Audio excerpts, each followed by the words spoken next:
there's something in economics called the middle income trap, which is you can get from low income to middle income pretty directly, assuming you're not utterly corrupt. You bring people in from the cities, you bring people in from the country, you bring them into the cities, you build housing. There's nothing luxurious about it. It's not much more than a dormitory, but they have housing, they have public transportation, they can get to work. They do assembly style manufacturing. We're not talking about, the German auto industry. We're talking about like Lego style manufacturing where you put things together. People say, well, they make iPhones. Well, they do make iPhones, but all the parts are made elsewhere. They're made in Germany, South Korea, Japan, and elsewhere. Actually, 26 countries for the iPhone, and China just puts them together. It kind of assembles it, puts a case on it, and ships it out. So that's, I don't want to say easy, but that's pretty direct. But then the question is, how do you get from there to high income, meaning $20,000 a year per capita or higher? The answer is you can't do it the way I just described. That's middle income. To get to high income, you have to have high technology and high value added. You have to invent stuff. You have to find things that are highly scalable, that are original. The Chinese are not good at that, and neither is anybody else. There are only a couple countries that have ever pulled this off. Singapore is one, Hong Kong, Taiwan, Japan, although Japan's, they had a highly educated population before World War II. They were decimated in World War II, but then when they came back, they had a lot of foreign investment, but they had a well-educated population. So it's very hard to do. So China's stuck there. So you can't just take those growth figures and go, oh, by 2031 they'll pass this. What's happened is it's leveled off. Now, China has slowed down a lot. They've gone from 10% to 7% in terms of annualized growth. They've gone from 10% to 7% to 5%. They're stretching right now to get to 5%. And then in addition to that, you have to look at the components of growth. So there's consumption, investment, government spending, and net exports. And there are many subcomponents in that, including inventories and a lot of other categories. But China, the United States, for example, is about 70% consumption and 25% in investment, and then the rest is government spending and net exports, which are very small factors. I know we have $1 trillion deficit, but we get a certain amount of that. That's $1 trillion in the context of a $23 trillion or $25 trillion economy. So it's not a big factor, but with China, it's different. Their consumption factor is down around 25%, but their investment factor is 45%. Now, investment's not a bad thing if it's productive. If you're going to invest in things that have higher output than the cost of funding, that's a good thing. You'll grow. It's not even a Keynesian multiplier. It's just a smart investment, and that's true for some infrastructure and building your first airports and your first high-speed railroads and all that. But China has gone way, way, way overboard in non-productive ways. Again, I mentioned I've been to China a number of times. I've seen these ghost cities. I've been in them. I've walked through empty buildings, and the Chinese, the communist people with me, they tell me, well, we're going to fill this up. This is the future Los Alamos of China, whatever. I'm like, guys, there's nobody here. Yeah. And they're like, well, they're coming, they're coming. So my point being, they've wasted it. So if you take the 45% of GDP that's investment and you assume half of it's wasted, and I think that's a good estimate, and you use generally accepted accounting principles, you would write that off. They don't, of course, they just count. I mean, there is real steel and aluminum and concrete and cement and jobs. That's all real. But when they're done, there's nothing there. I mean, they've got a building that's empty, that's not producing any revenue, or a railroad station with 125 escalators that are mostly empty. So they're probably, if you adjust for that, they're probably in a recession already, probably have been.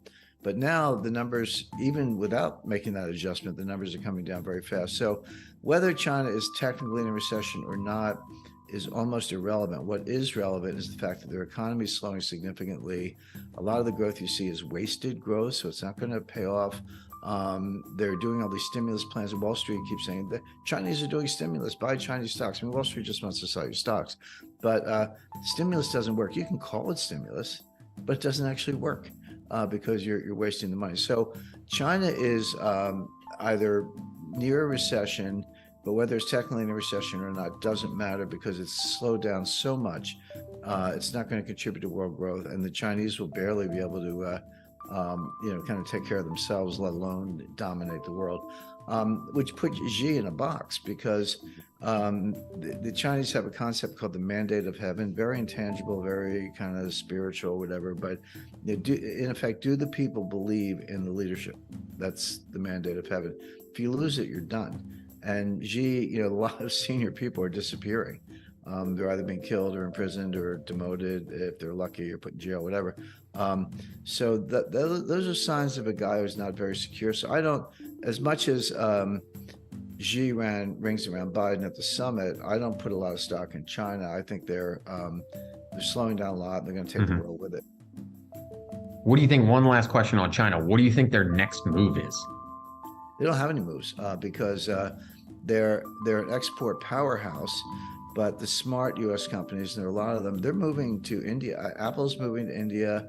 The U.S. foreign direct investment is pivoting to Indonesia, Thailand, Malaysia, India, and elsewhere. A lot of it's being sourced back in the United States. Our labor costs are not, put it differently, so-called foreign cheap labor. First of all, it's not really cheap because it's not as productive. But even if the productivity goes up, it's not a lot more expensive than in the U.S. And you got transportation costs. So a lot of major, tens of billions of dollars are being invested in the U.S.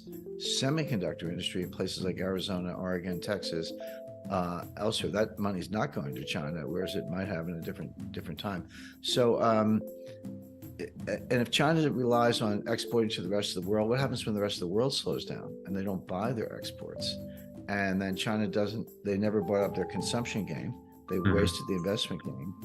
And foreign investment starts to move elsewhere. What are they going to do? I think they're in a very difficult spot. They can avoid a recession by lying about the data, which they also do. But in real terms, no. Now let's define recession. Let's put it in the Chinese context.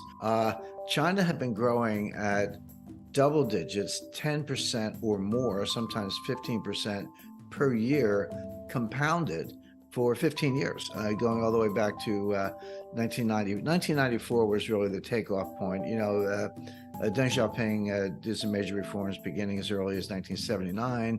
There was good growth in the 80s. My first visits to China were in the early 90s. I was there, not counting Taiwan, because I've been there a number of times, but mainland China, Shanghai. And I actually get out in the country and, south of Nanjing and been to Xi'an, Wuhan. I've been to Wuhan. I was the kind of ground zero for the pandemic, up and down the Yangtze River. So I've been around China, but I started in 1991. And so that's, like 30 years, over 30 years ago. But there were no Americans there. I ran into Brits, Australians. You run into Australians everywhere you go. Some Germans, but no Americans, because it was not long after Tiananmen Square. Tiananmen Square was 1989.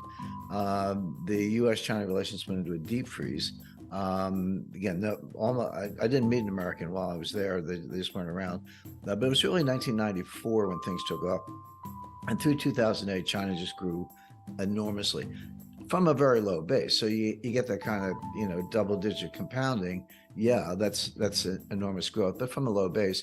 But if you go back to 2007, kind of before the global financial crisis, if you picked up The Economist or the Financial Times or the New York Times, whatever, they would say, well, China's going to surpass the United States in terms of economic output.